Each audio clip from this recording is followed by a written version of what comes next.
দর্শক দেখছেন, এই সেই বীরনগর, যেটাকে আমরা মানে নতুন হাট বলে জানি। সেই নতুন হাটটা সম্পূর্ণই নদীগর্ভে। আপনারা দেখছেন আমি সেই নতুন হাটের একদম যে হাটটা নদীগর্ভে চলে গেছে, সেই হাটের পাশে আমি একটা নদীর কিনারাতে দাঁড়িয়ে আছি।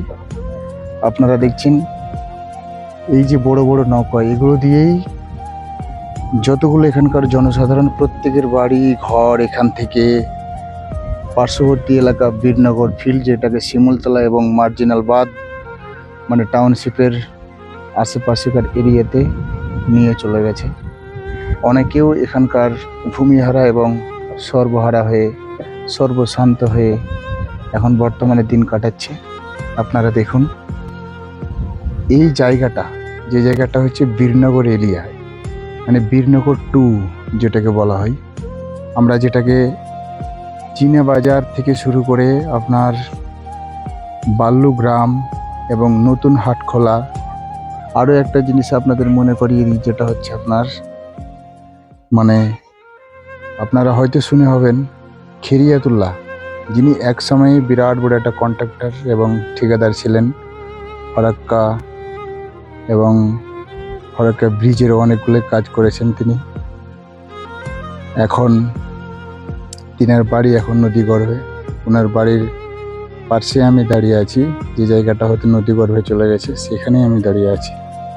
তো দুঃখের বিষয়, আপনারা যে যেখান থেকে দেখছেন আশা করি চিনতে পারছেন কিনা, এই সেই জায়গা, নতুন করে এই জায়গাটা দিয়ে জল ঢুকেছিল। নদী গর্ভে চলে যাওয়ার পরেও এই জায়গাটা এমনভাবে মানে গঙ্গা ভাঙনে এবং গঙ্গা গর্ভে ঢুকে গেছে, যেটা হয়তো কেউ কল্পনাও করতে পারিনি যে আমরাকে এইভাবে সর্বশান্ত হয়ে যেতে হবে।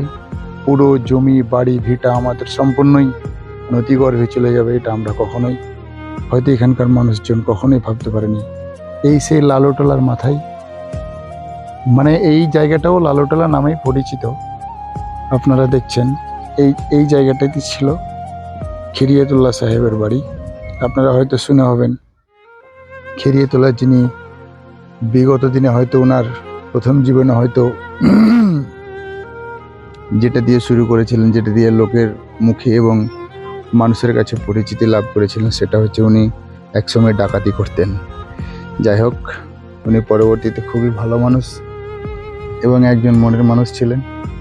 উনি পরবর্তীতে ফরাক্কা জিএমের আন্ডারে অনেকগুলো মানে এই গঙ্গা ভাঙন এলাকার কাজও করেছেন।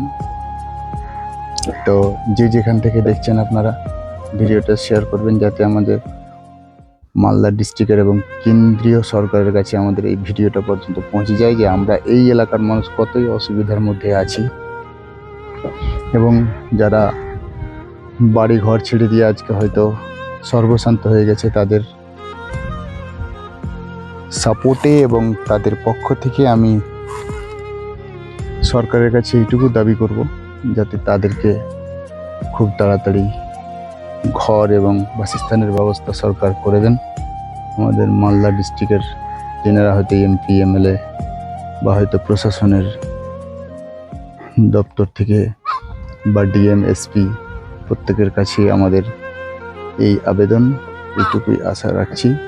আপনারা দেখছেন, বেশি বেশি করে ভিডিওটা ভালো লাগলে শেয়ার করবেন, এই আশা এই কামনা করেই আজকের ভিডিও।